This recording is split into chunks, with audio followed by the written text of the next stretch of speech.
우파TV에서 뭐하고 있죠? 111만 구독자분들을 기념해가지고 좋아요와 댓글 다시는 분들 이 영상에서 10분을 뽑아가지고 스타벅스 상품권 보내드리고 있습니다. 참여 방법 간단합니다. 뭐 그냥 다른 거 필요 없이 좋아요 누르고 댓글 달아주시면 저희가 그 영상에 댓글 10분 추첨해가지고 그 10분의 그 대댓글 달 거예요. 당첨되셨습니다 라고 저희가 댓글 달 텐데 거기에 그냥 그 메일로 캡처해서 보내주시면 바로 저희가 그 연락처로 스타벅스 기프트 상품권 보내드리겠습니다. 그러니까 좋아요와 댓글 많이 남겨주세요.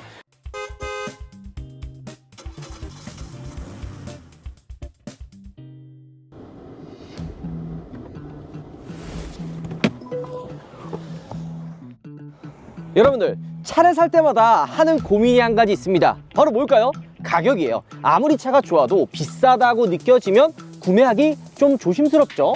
반대로 차가 별로라고 생각을 해도 가격이 저렴하면 아 그래 이 정도 가성비면 아 괜찮겠지 하고 구매하는 경우가 있습니다. 오늘은 E클래스를 가지고 왔는데 저희 우파TV가 잘하는 게 뭐예요? 바로 비교 시리즈죠. 게다가 저희는 항상 깡통과 풀옵션을 비교합니다. 오늘 E클래스 깡통 모델과 풀옵션을 비교해 볼 텐데요. E클래스 지금 기존에도 굉장히 잘 나가거든요. 그리고 워낙 잘 판매가 되니까 트립이 되게 많아.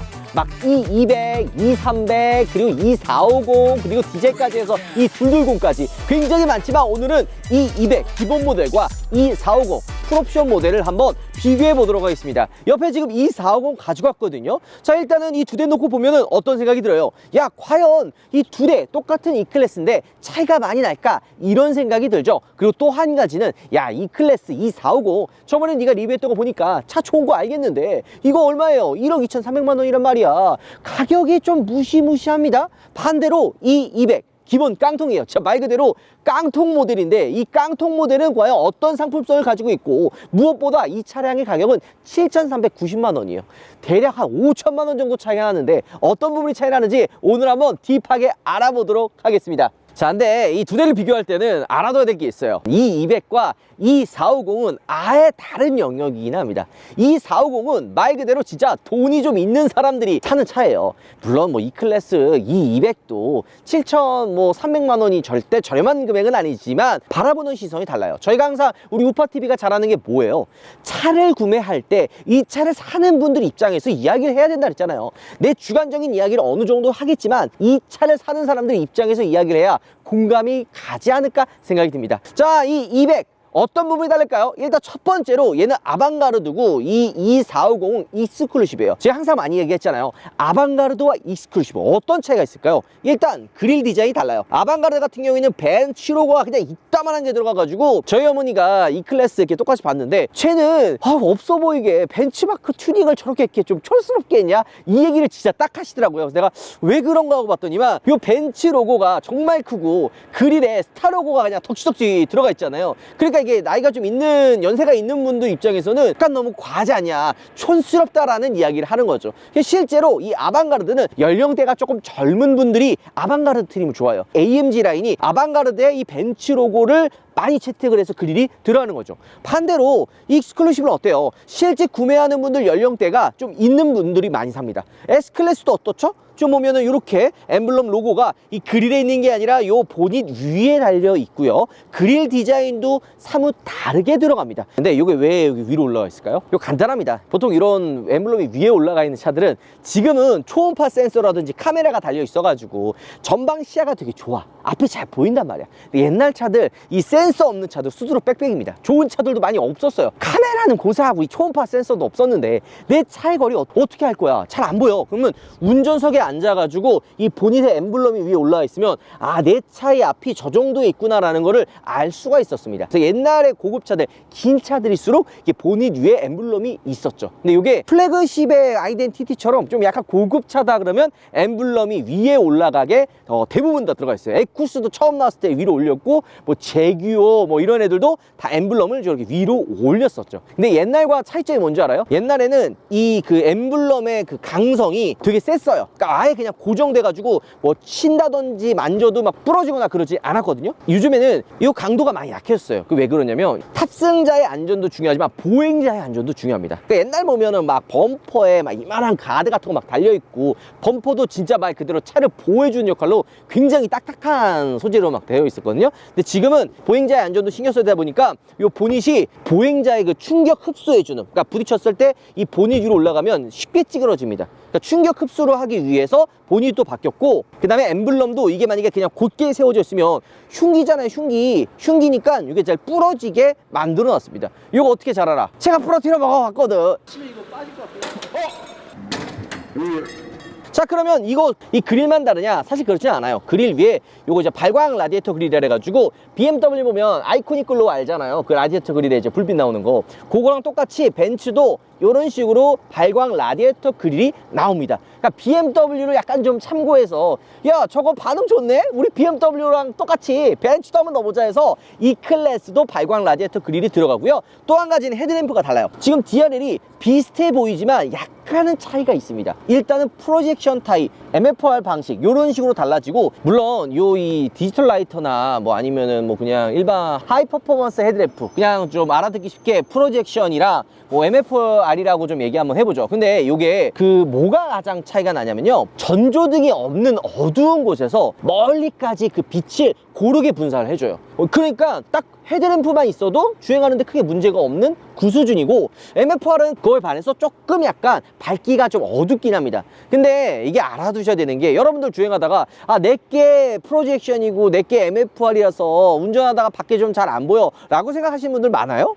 거의 없습니다. 그 왜 그럴까요? 간단해요. 우리나라는 워낙 도심에 몰려 있고 전조등이나 빌딩 빛이 화려해요. 밝으니까 헤드램프 안 켜고 스텔스처럼 다니는 차들이 많은 거예요. 물론 요즘엔 많이 없어지긴 했지만, 그런 것처럼 굳이 헤드램프가 좋지 않아도 다 괜찮다, 무난하다. 물론 이거 제주도나 강원도 오지 막 가로등이 많이 없는 곳에서는 차이가 많이 나기는 합니다. 그러고 보면 디자인도 달라요. 이 위에만 DRL이 들어오는 게 아니라 풀옵션 같은 경우에는 이 밑에, 여기 밑에 실제 DRL이 들어오긴 하는데, 요 깡통 모델 같은 경우에는 이 밑에 그냥 룩이에요. 디자인만 들어가 있는 거죠. 자, 그 다음에 이 헤드램프랑 그릴 디자인 말고도 딱 차를 보면 어떤 걸 생각을 해요? 휠을 빼놓을 수 없겠죠.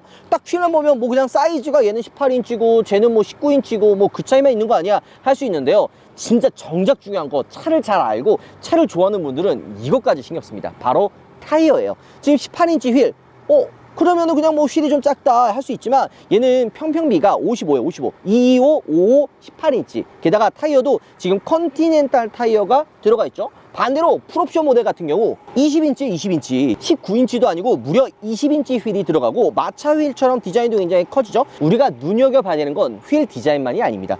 타이어가 미쉐린 타이어의 E-프라이머시, 요거 E-프라이머시 타이어, 아마 타이어 좀 아시는 분들은 알겠지만 이거 타이어 구하기 힘든 타이어입니다. 게다가 비용도 꽤 비싼 타이어예요. 지금 사이즈 보면 24540 20인치예요. 40이면 평평비가 아까 55보다는 좀 얇죠? 딱 봐도 타이어가 되게 얇게 들어가 있어요. 그러니까 요거 겨울에서 이제 봄 넘어갈 때 뭐 많았어요? 포트홀 많았잖아. 포트홀에서 이 평평비가 얇은 타이어들은 충격을 흡수하는 부분이 평평비가 좀 큰 타이어보다 좀 적기 때문에 요거 코드 절삭, 아마 타이어들 보면 이렇게 해가지고 배불뚝이처럼 이렇게 튀어나온 거 있어요. 그게 코드 절삭이라 해가지고 요 타이어 갈아야 되거든요. 그런 게 평평비가 낮은 차들이 많이 터지는데, 지금 이거 보면 어때요?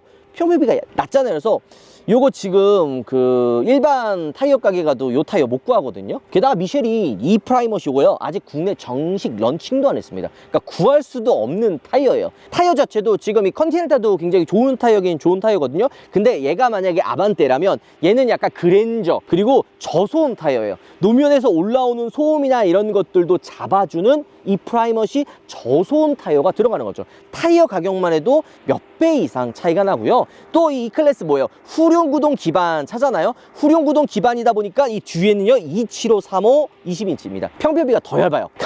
참 이거 지금 보기에는 예쁘고 다 좋은데 나중에 타이어 바꿀 때 되면 정신이 번쩍 들게 되는 거죠. 자, 엔진룸을 보면 이 차가 단순히 디자인이나 이런 것만 다른 거는 사실 아닙니다. 엔진도 아예 달라요. 그리고 서스펜션도 다릅니다. 이 2450 같은 경우는 에어 서스펜션이 들어가 있어요. 그러니까 주행 느낌도 한층 다르고요. 얘는 직렬 6기통 엔진이 들어가요. 예전에도 그랬지만 요즘에는 가성비를 좀 너무 많이 따져요. 예전 벤츠는 4기통 이런 거 취급 안 해줬습니다.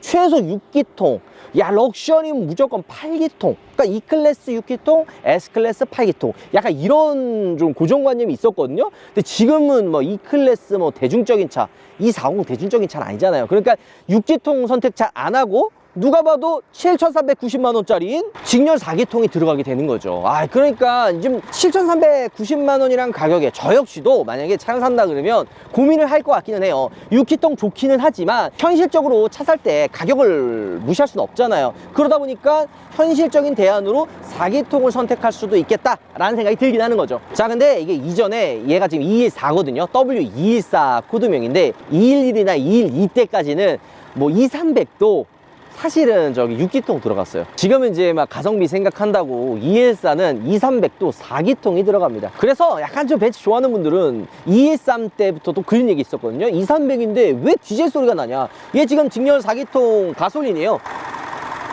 얘가 뭐냐? 이거 디젤 아니냐? 이런 얘기가 굉장히 많았던 거죠. 근데 이 직렬 6기통이면 달라요. 비슷한데? 그 이유는 직분사이기 때문이에요. 직렬 6기통이 직분사라서 소리가 조금 나긴 합니다. 대신 이렇게 엔진룸을 내리면 조용하죠. 그러니까 엔진에서 좀 나는데 이런 방음을 워낙 잘 해놔가지고 이제 실내에서 유입되는 소음도 거의 없고 외부에서 들리는 소음도 거의 없습니다. 그 다음에 방열판까지도 굉장히 잘 마무리 해놓은 거죠.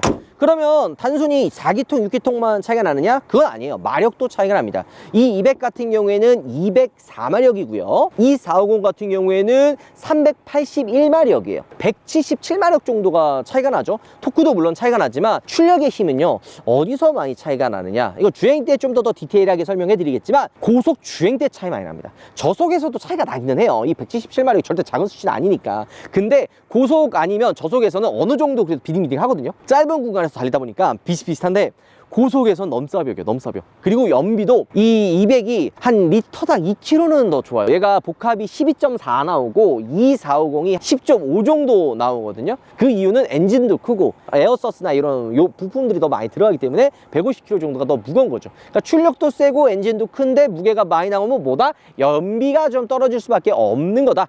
보시면 되는 거죠. 자, 물론 이게 제로백을 따진다 그러면 이 2450이 4.5초고 그리고 이제 이 200이 7.5초예요. 한 3초 정도 차이가 나니까 이거 정도 많이 차이 나는 거 아니야? 라고 할 수가 있어요. 근데 이게 BMW였다면 차이가 많이 나는데 벤츠는 그렇게 막 따지고 막 출력을 신경 쓰는 분들이 많이 없어요. 그러다 보니까 그렇게까지는 신경 안 쓰인다. 저는 그런 생각도 드는 거죠. 이 200도 디자인 나쁘지 않잖아요. 전면과 다르게 후면은 큰 차이가 없죠. 근데 번호판이 다릅니다. 얘는 8천만 원 미만이기 때문에 번호판이 일반색이고 그 다음에 2450은 법인이 사면은 초록색깔 번호판이 기본으로 달리는 거죠.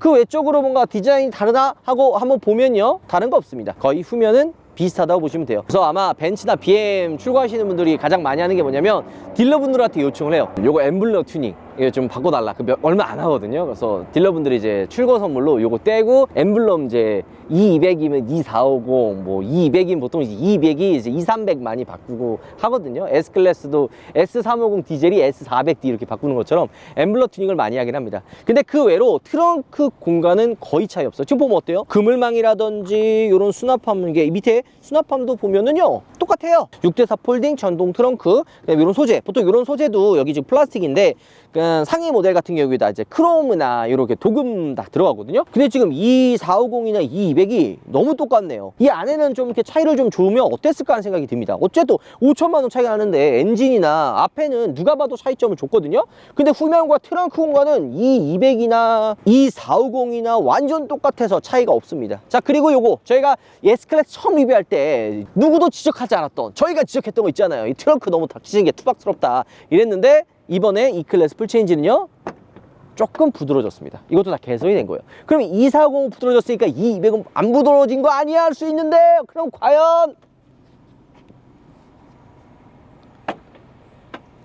비슷합니다. 똑같아요. 자, 그리고 보면 2450은요 소프트 클로징까지 다 들어가 있어요. 반대로 이 200은 보면 소프트 클로징이 빠집니다. 하지만 이 웨더 스트립이라 이런 부분들은 지금 보면, 자, 이 웨더 스트립 그리고 이 400도 웨더 스트립 다 똑같습니다. 그러니까 옵션에 대한 차이는 있지만 기본적인 이런 틀은 거의 똑같아요. 2열에 이중 접합 유리 아니고요. 2450도 보면 이중 접합 유리가 들어갑니다. 그러니까 확실히 차이점이 있긴 있어요. 이런 것들을 보면, 자, 실내로 들어가면 그 차이점은 더 많이 커지는데요. 자, 딱 2열에 탔는데 느낌이 어때요? 3존 에어컨도 빠지고 뭐냐, 너무 없어 보이는 거 아니냐. 하지만 열선은 있거든요. 앰비언트 무드 등도 들어가 있기는 합니다. 그러니까 기본적인 옵션들은 들어가 있기는 해요. E클래스는 말 그대로 E클래스이기 때문에. 하지만 이런 편의 기능들이 많이 빠지고 무엇보다 차이 나는 게 바로 가죽이에요. 아마 영상에서는 좀 티가 많이 안 날 텐데 얘는 이제 아티코 가죽이라 해가지고 인조 가죽, 기본 그냥 벤츠에 많이 들어가는 기본 가죽이에요. 물론 이게 바라보는 시선에 따라서 일반 뭐 E200 사시는 분들이 가죽 질감 나쁘다, 이거 왜 이렇게 싼티나, 이런 정도는 아니에요. 벤츠는 항상 얘기하지만 벤츠입니다. 어느 정도 퀄리티는 다 최상으로 유지를 하고 있기는 해요. 하지만 우리가 생각하는 정말 럭셔리한 그런 느낌보다는 그냥 평타 정도, 무난하다, 이렇게까지 보시면 되는 거죠. 자, 게다가 눈에 보이지 않는 부분을 가죽이 아닌 뭐 플라스틱으로 마감을 해 놓은 것도 많아요. 뭐 이런 부분들이나 이런 부분들은 당연히 가죽이죠. 도어 상단도 눌러보면요, 가죽이에요. 하지만 이거 잘 만져보면 이 450과 퀄리티 차이가 있는 거죠. 보여드릴게요. 자, 차이 많이 나지 않아요? 일단은 가죽부터 질감이 달라요. 지금 보면은 이렇게 눌렀을 때 천연 가죽인 나파 가죽이 들어갑니다. 그리고 벤츠에 들어가는 나파 가죽은, 나파 가죽 많이 들어보셨을 거 아니에요. 나파 가죽도 등급이 정말 많아요. 자, 저가형 나파 가죽, 최상급 나파 가죽. 근데 그런 거는 브랜드에서 잘 이야기 안 하잖아요. 요것도 벤츠도 다 똑같은 나파 가죽이 아니라 차급에 따라서 나파 가죽의 질을 조금 차이를 둡니다. 근데 이 450에 들어가는 이 나파 가죽은요, 상급이에요. 그러니까 S클래스에 들어가는 그런 나파 가죽과 거의 비슷한 수준의 나파 가죽이 그대로 들어갑니다. 게다가 3존도 아니고 4존 에어컨이에요. 요거 4존, 3존은 헷갈리는 분이 있는데, 앞에 이제 독립으로 2개 들어가고 여기 하나만 있으면은 3존, 만약에 요게 없고 앞에만 있다 그럼 2존, 그 다음에 요게 지금 보면 앞에 2개, 뒤에 2개가 들어가요. 그게 뭔 차이냐면 온도 조절을 각자 나눌 수 있는 거. 그러니까 조수석, 운전석도 나눌 수 있고, 2열에 탑승하는 사람도 운전석 뒤에, 조수석 뒤에 사는 사람들이 온도 조절을 따로 할 수 있는 게 4존 에어컨 보시면 돼요. 이렇게 따로 할 수 있어요. 버튼도 약간 햅틱 버튼처럼 누르면은 이런 식으로 반응을 하고요. 당연하겠지만 열선 시트 들어가고, 이게 아예 넘사벽의 차이예요. 지금 보면은 이 B필러 쪽에도 송풍구가 또 들어가요. 원래 아까 이 200 같은 경우에는 요 뒤에 여기밖에 없었거든요. 하지만 이 B필러 쪽에도 들어가고, 앰비언트 무드 등이 요 중간에도 이중으로 은은하게 나옵니다. 자, 이런 거는 아마 신경 못 쓰는 분들 중에 하나인데, 요즘 도어 트림 상단이나 이런 부분들도 가죽으로 똑같이 쌓여져 있거든요. 근데 조금 더 고급스러운 가죽으로 다 들어갑니다. 딱 만져보면 달라요. 이런 부분 아마 소비자들이 좀 놓치는 부분들 중에 하나고요. 이게 지금 보면 뭐예요? 오디오 케이스도 뭐죠? 알루미늄 케이스 들어가잖아요. 저 200 같은 경우에는 플라스틱이에요. 근데 이게 뭐가 중요하냐면, 그 노래가 나왔을 때 그 울려 퍼지는 그 음 있죠. 그게 알루미늄과 플라스틱의 차이가 조금 있습니다. 그렇기 때문에 고급 오디오는 항상 알루미늄 소재로 케이스가 들어가는 거죠. 게다가 이런 손잡이나 이런 앰비언트 무드 등도 훨씬 더 많이 들어가고요. 뭐 이런 근데 컵홀더나 이거는 똑같긴 합니다.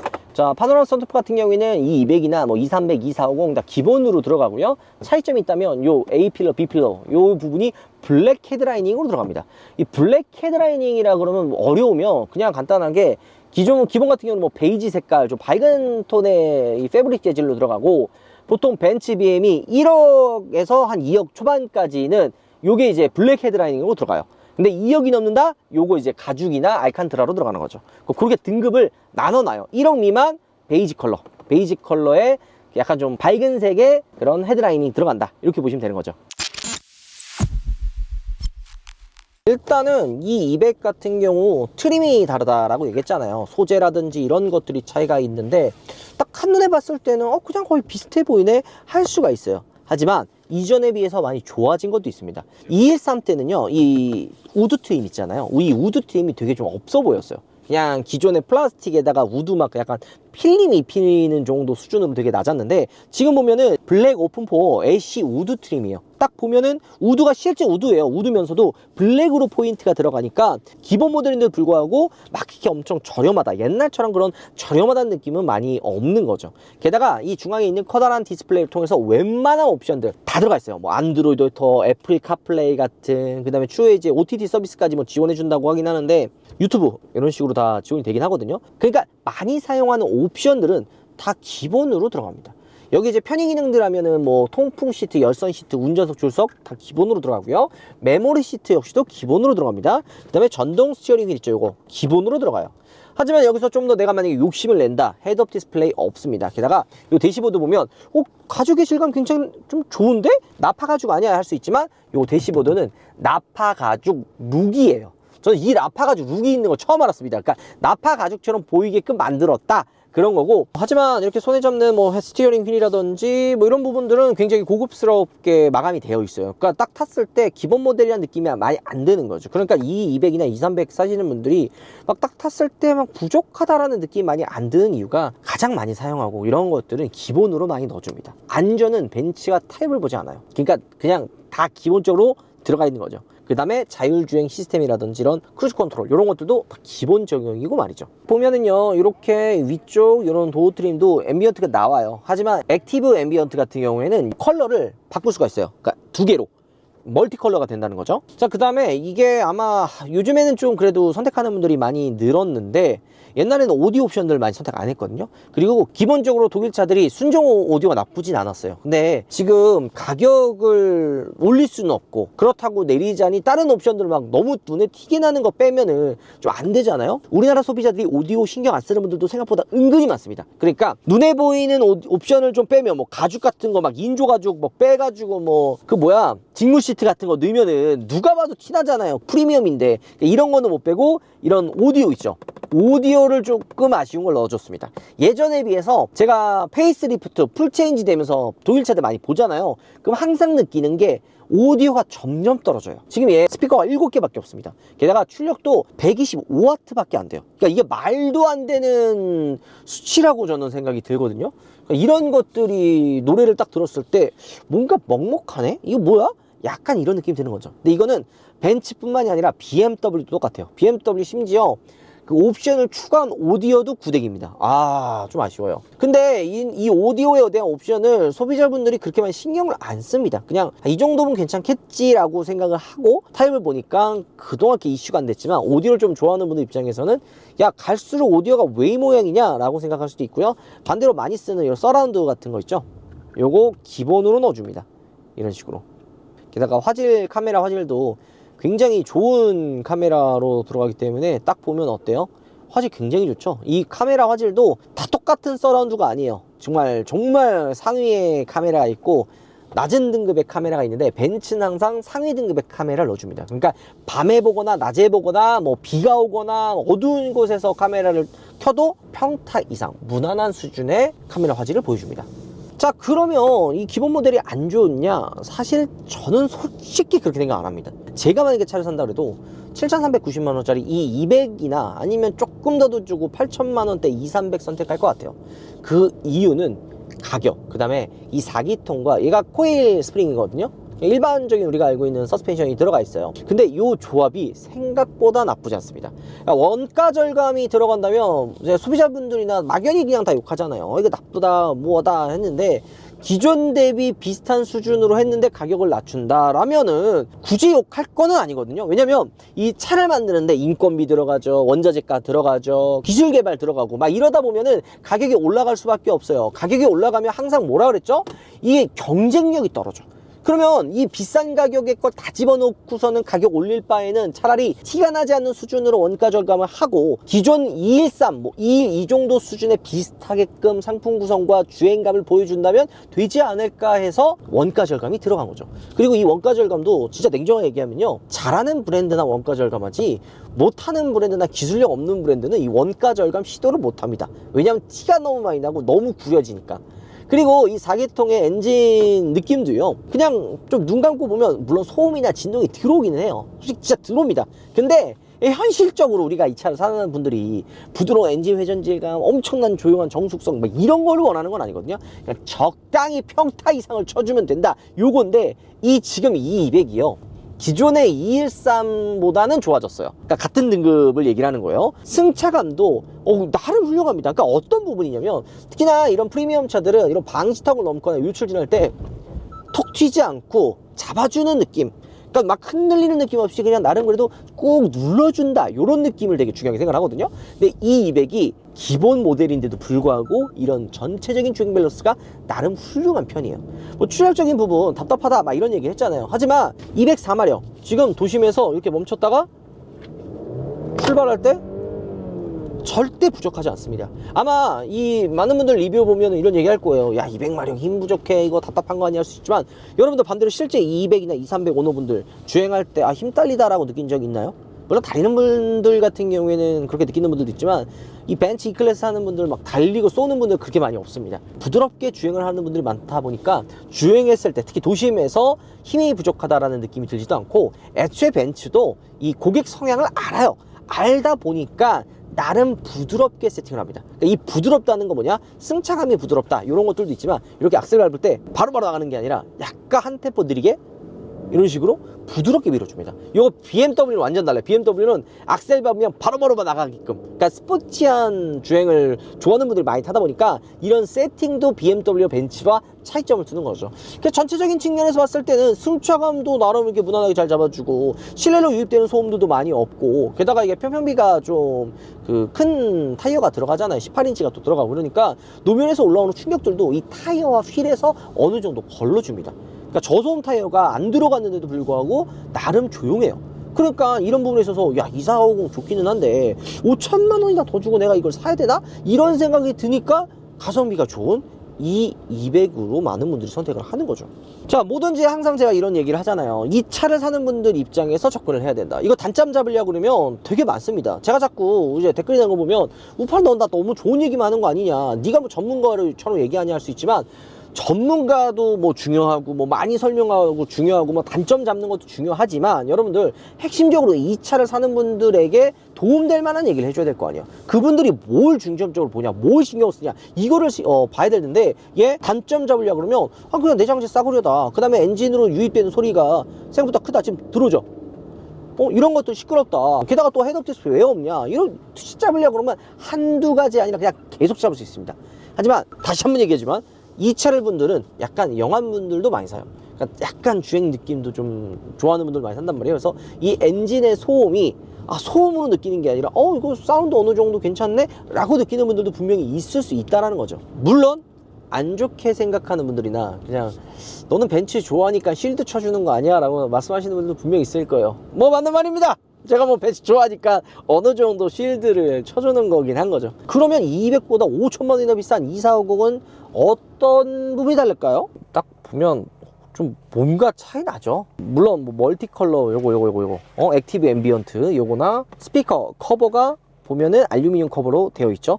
스피커 개수도 훨씬 많아요. 일단 아까 기본 200 같은 경우에 스피커가 7개인데 얘는 17개가 들어가요. 2배가 아니라 거진 한 2.5배 정도 들어가고, 출력도 제가 아까 얼마나 그랬죠? 200 같은 경우에는 와트가 125W였잖아요. 근데 2450은 720W입니다. 출력 자체가 차원이 달라요. 게다가 요거 뭐예요, 이거. 처음에 E클래스 나왔을 때 이 차 안에서 화상 저거 할 수 있다, 이걸로 홍보했었거든요. 다시 공통하기 전에 웹칩이랑 블루칩을 손에 넣어야 합니다. 근데 진짜 거짓말 하나 안 보태고, 이거 나왔을 때 우리나라 소비자들 단 1도 공감 못했습니다. 그러니까 공감을 사실 못했고 조용히 묻혔지만, 이게 유럽에서는 실제로 시간을 활용을 많이 해요. 게다가 재택근무도 많고 막 퇴근도 빠르다 보니까 지나가다가 이런 CEO나 팀장급들은 회의를 많이 합니다. 게다가 얘는 딱 봐도 실내 느낌이 다르죠. 이 우드 트림도 이런 식으로 브라운 컬러로 우드 트림 들어갑니다. 브라운 오픈포, 아까는 블랙 오픈포였잖아요. 브라운 오픈포 메이플 우드 트림이에요. 그리고 딱 만져보면요, 어떤 분의 차이가 나냐면, 단순히 그냥 색깔만 다른 게 아니라 이렇게 딱 만졌을 때 그 느껴지는 그 우드의 결 있죠.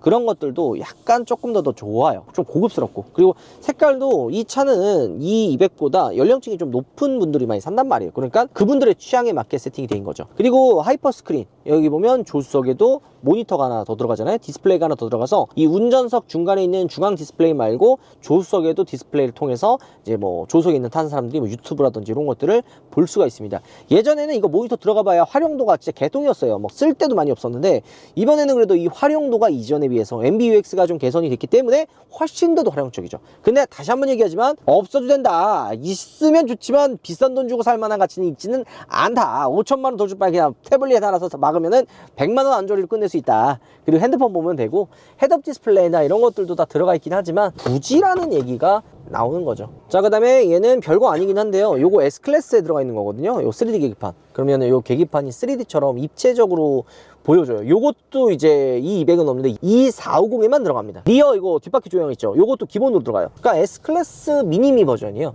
E450을 구매하는 분들은 돈이 없어서 S클래스를 안 사는 게 아니라, 그러니까 못 사는 게 아니라 안 사는 겁니다. 아니 이게 뭔 소리야, 이 클래스 살 바에는 큰 차이네, S클래스 나왔잖아 할 수 있는데, 물론 얘보다 좀 더 비싸기도 하죠. 왜냐면 얘가 1억 2천이고 S클래스 저거 디젤 쇼바디가 그래도 한 1억 4, 5천 정도 하잖아요. 뭐 진짜 저렴해야 1억 3, 4천이고.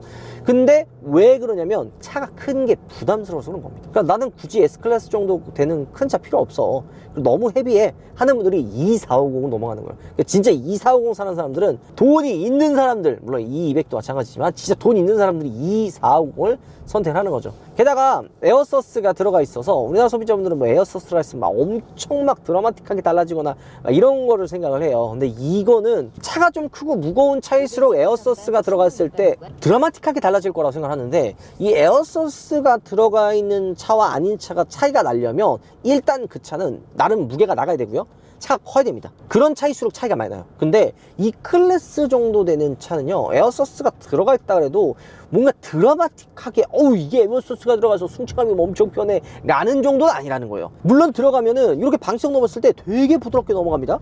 그 다음에 넘어갔을 때 탈출하잖아요. 그러면 피칭이 거의 없어요. 그래서 보면은 이런 잔진동도 없고 확실히 좋습니다. 그러니까 차이가 없다라고 이야기하기는 애매한 거죠. 근데 우리는 현실적으로 접근을 해야 되잖아요. 그리고 이게 W214 신형으로 넘어오면서 그 차이점이 더 없어졌어요. 그러니까 애초에 신형으로 넘어서 이 기본 모델들 자체도 부드러워졌기 때문에 에어서스와의 차이점이 덜하게 느껴지는 거죠. 그럼 왜 이렇게 됐을까? 간단합니다. 일단은 18인치 휠에 이 편평비가 훨씬 더 크잖아요. 그러니까 이 휠과 타이어에서 어느 정도 걸러주고, 게다가 코일 서스도 많이 이전에 비해서 개선되고, 세팅 자체를 이 200, 2, 300도 부드럽게 가자. 예전에는 벤츠가 BMW를 좀 따라한다고 213 시절에는 스포티한 성향을 좀 많이 넣어놨거든요. 반대로 BMW는 벤츠 따라한다고 부드러운 성향을 막 넣어놓고 이랬는데, 지금은 이제 다시 원점으로 와가지고 벤츠는 벤츠, BM은 BM으로 넘어가는 성향이거든요. 그래서 이번 224 신형 같은 경우에 200, 2, 300 코일 쇼바만 해도 에어서스랑 거의 비슷한, 그러니까 비슷하다고 하긴 좀 그렇지만 그래도 어느 정도 눈 감을 정도로 승차감이 많이 좋아졌다, 이렇게 보시면 돼요. 그래서 여유가 있는 분들이라면 5천만 원 더 주고 2450을 가는 게 맞지만 현실적으로 접근을 해야 될 거 아니에요. 번갈아 가면서 타고 있거든요.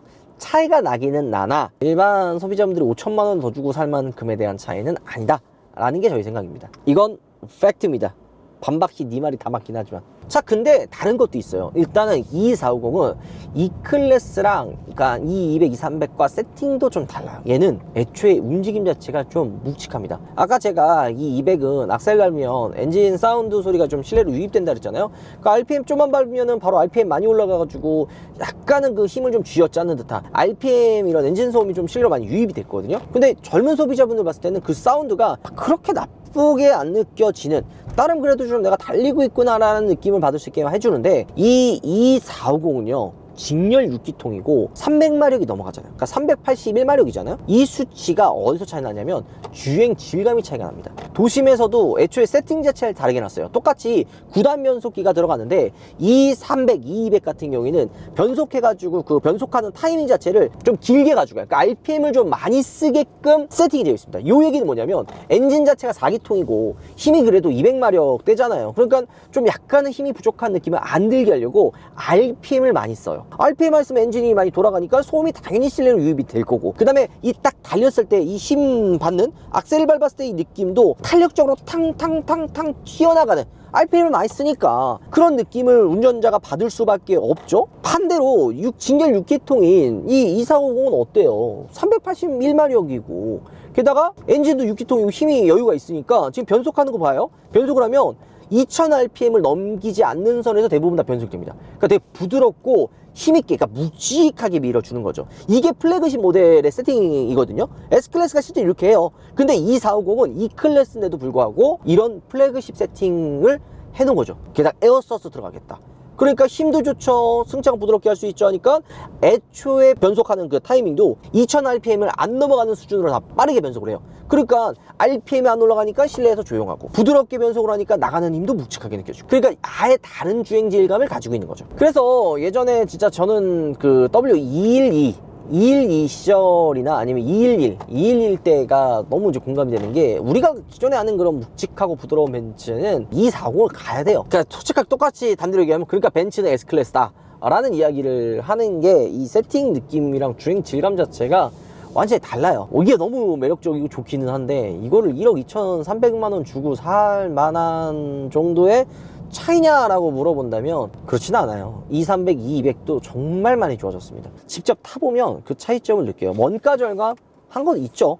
아니 그럼 원가 절감은 다른 브랜드는 안 하냐고요. 한단 말이에요. 근데 하는데도 불구하고 기본기가 어느 정도 받쳐주니까, 이 벤츠니까 할 수 있는 것들도 알아두시면 좋을 것 같아요. 전체적인 측면에서는 2300이 욕심이 나지만 2300도 오히려 어정쩡하긴 하거든요. 8000이 넘어가니까 7300에 오히려 2200이 좀 더 낫지 않나 라는 생각이 좀 들기는 합니다. 벤츠의 최대 단점이, 단점이라고 얘기하긴 좀 그러긴 한데, 벤츠는 이 모드에 대한 변화가 가면 갈수록 좀 없어. BMW는 모드에 대한 변화가 좀 있거든요. 뭐 RPM이라든지 이 스티어링이라든지 뭐 악셀 이런 거라든지. 6기통, 직렬 6기통 엔진이고 380만원 넘어가니까 스포츠 모드로 하면은 그래도 좀 변화가 있기는 있습니다. 그래도 제로백이 4.5초예요. 이 4초대가 나오는 게 사실 쉽지가 않거든요. 이렇게 부드럽게 느껴지는 이 6기통의 엔진 회전 질감, 이거 6기통을 한번 타보셨던 분들은 이 6기통의 맛을 못 잊어요. 지금 보면 이렇게 악셀이 아까 컴포트에서는 되게 부드럽게 밀어줬잖아요. 근데 스포츠 모드에서는 또 이렇게 빠릿빠릿하게 반응을 해줍니다. 물론 BMW와 비교하면은 반응이 좀 약간은 좀 느리기는 해요. 근데도 벤츠 타는 분들 입장에서 이 정도면 훌륭하다, 이 정도면 충분해 라는 이야기를 하는 거죠. 이게 또 너무 또 좀 모드가 빡세면 멀미나요. 파바박 그냥 막 계속 움직이니까. 근데 6기통의 부드러운 엔진 회전 질감은 기가 막히다. 자, 여러분들 어때요? 물론 뭐 받아들이는 분들 입장에서는 200만 해도 충분하다, 뭐 깡통만 해도 충분하다, 풀옵션이 역시 좋다 할 수 있지만, 국산 차와 달리 수입차는 간극이 개인적으로 느꼈을 때는 좀 애매한 부분이 있기는 있는 것 같아요. 이거 살 바에는 위로 올라가는 게 낫지 않나? 라는 느낌도 좀 들기는 한 거죠. 제 입장에서는 두 차량 다 성향 자체가 다르기 때문에 오늘 그냥 깡통과 풀옵션 재미로 비교해봤고, 어차피 200 사려고 하는 분들이 돈 더 주고 240 사는 분들도 없을 뿐더러 240 사려고 하는 분들이 200 절대 안 사거든요. 이거는 확신할 수가 있어요. 이 두 개는 겹치지가 않습니다. 그냥 재미로만 오늘 우리가 가지고 온 거고, 여러분도 한번 직접 한번 타보고 어떤 차이가 있는지 우파가 얘기했던 거 한번 새겨 들으신 다음에 직접 타면서 얘는 왜 이런 얘기를 이 차를 타고서 했는지 한번 직접 경험해 보셔도 너무 좋을 것 같다는 생각이 듭니다. 이 차 두태 궁금하시면요, 의정부 모토원 거기에는 이게 2200, 2300, 2300 뭐 그리고 240까지, 그리고 220 디젤까지 다 있어요. 그러니까 의정부 모터원 가면은 다 타볼 수 있습니다. 제가 원래 기획했던 거는 200, 2300, 220, 240 다 한번 해보자 하다가 도저히 현실적으로 안 될 것 같아가지고 두 개만 했는데, 의정부 벤츠 모터원 가시면 요거 다 있습니다. E클래스. 그럼 누구 찾아야 된다? 황인철 대리 찾으시면 됩니다. 우파TV 보고 연락했다 그러면 다 친절하게 태워주시고 다 잘해주실 겁니다. 게다가 플러스 알파 더 챙겨주니까 꼭 우파TV 보고 딱 연락하셔야지만 그런 혜택들 받을 수 있으니까 말씀 꼭 해주시면 좋을 것 같네요. 자, 오늘 영상 마무리하도록 하고요. 다음번에도 재밌고 멋진 비교 시승기로 찾아오겠습니다. 들어보겠습니다.